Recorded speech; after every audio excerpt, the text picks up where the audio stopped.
Let's welcome Patrick Batuola of the Albany-based group Horse Racing Wrongs. We should note, we asked the Jockey Club to join us, but they were unable to provide us with a guest. So I want to go, you just said deaths are inevitable. Why? Well, first, it's the way they're bred. They're bred for speed, so they have big torsos, spindly legs, fragile ankles. They're being raced on unformed bodies, so the typical horse does not fully mature until 6. The typical racehorse is thrust into an intensive training regimen at 18 months and raced at 2, which is the rough equivalent of a first grader. There is an incessant grinding of those unformed bodies because if they're not racing, they're not earning. They're being asked to do something that is unnatural, to run at a breakneck speed with perched whip-wielding jockeys atop.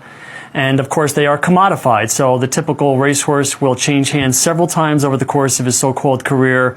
And of course, that speaks to the constant anxiety and stress that these animals are forced to endure. Well, Patrick, take off the table eliminating horse racing. I want to ask you really viably, what solves this then? What solves this? Well, from our perspective, this has to end. I'm a big fan of ESPN and this show in particular, but I would take issue with this being a topic, for ESPN, because in fact, horse racing resembles no other accepted sport on the planet. And what other sport are the bodies of adolescent athletes pounded into the ground? And what other sport are the athletes kept locked in tiny 12 by 12 rooms alone for over 23 hours a day? And what other sport are the athletes condemned to a life as literal chattel? And what other sport are the athletes drugged and doped without consent? And what other sport are the athletes whipped, beaten for motivation? And what other sport are the athletes routinely dying on the playing field? And in what other sport are the athletes brutally bled out and butchered when their so-called careers have come to an end? Well, but I would argue then, obviously these horses, the race horses, are bred for this very purpose. I mean, with the elimination of horse racing sounds like a very easy solution to a complicated problem. It's not as simple as somebody coming in and saying this is no longer going to be a sport, right? Right. Well, again, I'm looking to Americans to reassess this industry in its entirety. We have been sold this as a sport since birth. We are conditioned to think of it that way. ESPN itself named Secretariat the 35th greatest athlete of the 20th century.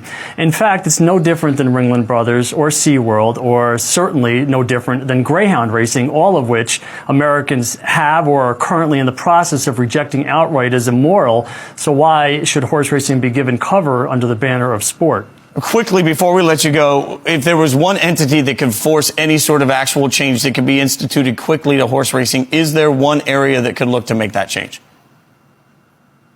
I don't believe so, Jason. If you look at this, again, the Horse Racing Integrity Act, which is bandied about by the reformers, is a ruse. It clearly suggests that all this stands in front of ethical horse racing is a rampant drug culture. And while drugs do play a part and are certainly a wrong, it's just one of many, starting with the things that we've already talked about. And just so your listeners know, horse racing kills over 2,000 horses a year, just racing and training. Hundreds more are dying back in their stalls.